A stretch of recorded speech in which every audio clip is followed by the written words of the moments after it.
धन्यवाद सभापति महोदय।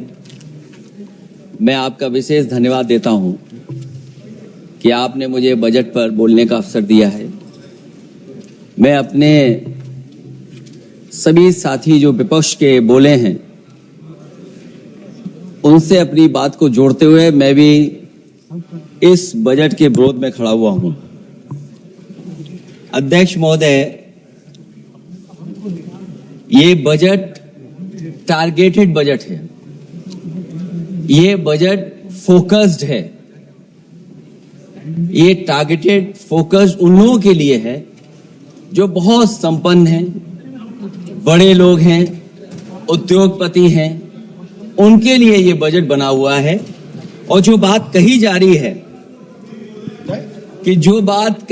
है कि भारत को विकसित राष्ट्र बनाने के लिए मुझे इसमें कोई रोड मैप नहीं दिखाई देता है।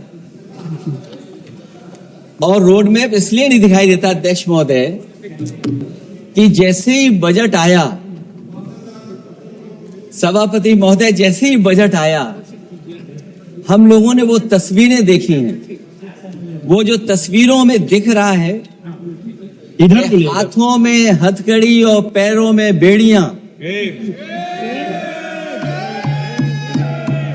क्या सभापति महोदय 10 बजट इस देश के लिए इसलिए बनाए गए थे कि जब 11वां बजट आएगा तो पूरा देश और पूरी दुनिया ये देखेगी कि भारत के लोग हथकड़ी लगा करके और बेड़ियों को लगा करके भारत लौटाए गए। सभापति महोदय, मैं आपके माध्यम से ये बात कहना चाहता हूं कि अमेरिका जा रहे हैं तो पिछली बार हीरा लेकर के गए थे, इस बार सोने की जंजीर ले जाइएगा।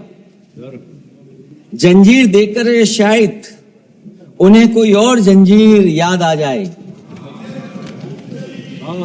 और सभापति महोदय, हो सके तो कुछ बच्चे और महिलाओं को अपने साथ तो नहीं, किसी और जहाज में साथ लेते आएगा। वो जहाज भी तो भारत का ही होगा। इतना हक तो उनका बनता ही है कि कम से कम दूसरों की ठगी से शिकार कुछ लोग तो बाइज्जत देश लौट सकें। वैसे सवाल ये भी है कि आपके रहते ऐसी ठगी कैसे फल फूल रही है। और सभापति महोदय, इस ठगी से सबसे ज्यादा अगर प्रभावित कहीं के लोग हैं तो वो गुजरात के प्रभावित लोग हैं। क्या यही सभापति हमारे विकसित भारत की तस्वीर है? यादव जी, आप सीनियर मेंबर हैं। सभापति पार्लियामेंट्री वर्ड जो आप बोलते हैं थोड़ा सा सोच समझ कर बोलिएगा। ये ठगी वर्ड जो है थोड़ा सा इसको हटा दीजिएगा। सभापति महोदय, एक दूसरी तस्वीर भी हम लोगों ने देखी। महाकुंभ जो 144 साल बाद एक झूठा प्रचार किया गया। 144 साल। सभापति महोदय, बोलने दीजिए। सभापति महोदय, कुछ पॉइंट रेज करा। सभापति महोदय, ये एक मिनट रुकिए, जस्ट अ मिनट, एस्ट्रोनॉट, एक minute please, honourable member please, Yadav ji एक मिनट प्लीज, आप बैठिए। सभापति महोदय, यादव जी आप बैठिए, एक मिनट, आप बोलिए। संविधान का आर्टिकल 25, 26, 27 और 28 ये कहता है कि आप किसी भी रिलीजन के खिलाफ किसी प्रकार की बातें नहीं कर सकते। ये लोग एंटी हिंदू है, ठीक है, ये लोग एंटी हिंदू है। ठीक है, कांग्रेस के आई गॉट द पॉइंट, देख लेंगे सब, देख लेंगे इसको। I will see the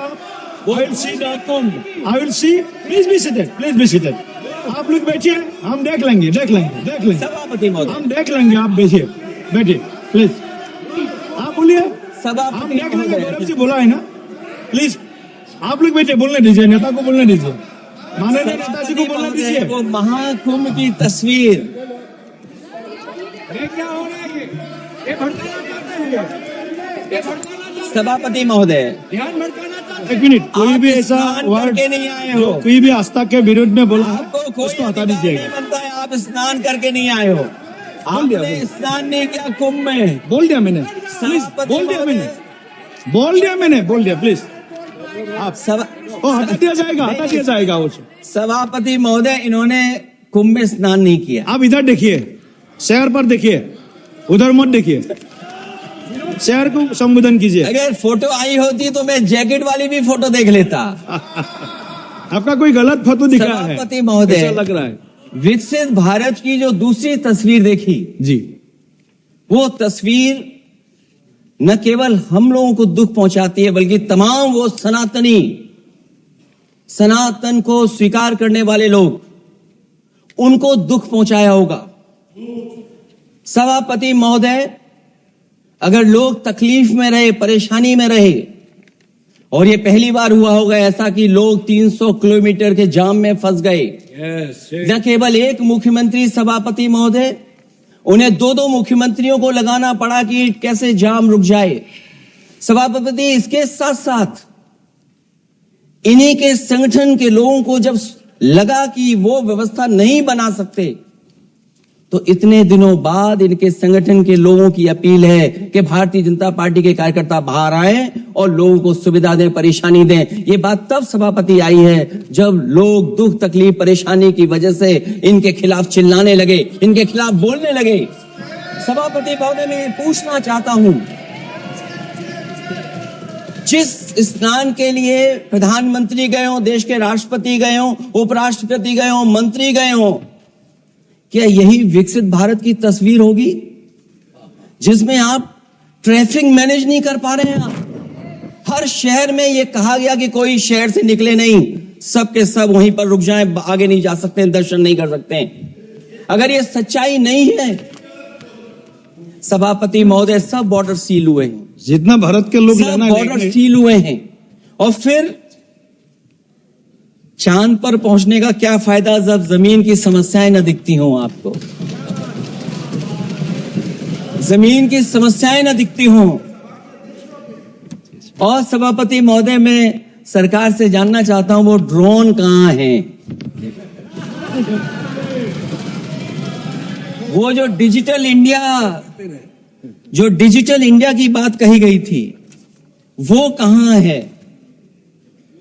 जो लोग अभी तक इस बात की डिजिट नहीं दे पा रहे हैं कि कितने लोगों की जान गई है, कितने लोग वहां पर खो गए हैं।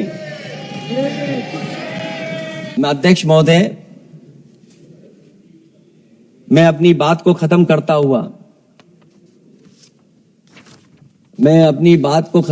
इतना ही कहना चाहता हूं कि इस बजट में जिन 6 क्षेत्रों में परिवर्तनकारी सुधार की बात कही गई है, उनमें से कराधान अब तक सफल नहीं होगा जब तक उसे सरल, पारदर्शी और ईमानदार नहीं बनाया जाएगा, जब तक विद्युत क्षेत्र को निजी हाथों में सौंपकर मनमानी वसूली से रोका नहीं जाएगा, शहरी विकास के नाम पर जब तक जमीनों कुछ धनवानों के हाथों में कौड़ियों के दाम बेचने का खेल खत्म नहीं किया जाएगा, खनन के नाम पर जब तक जल, जंगल, जमीन पर आदिवासी पारंपरिक अधिकार की हकमारी की हेराफेरी रोकी नहीं जाएगी, और जब तक वित्तीय क्षेत्र और विनियामक सुधार की निष्पक्ष कोशिश नहीं की जाएगी।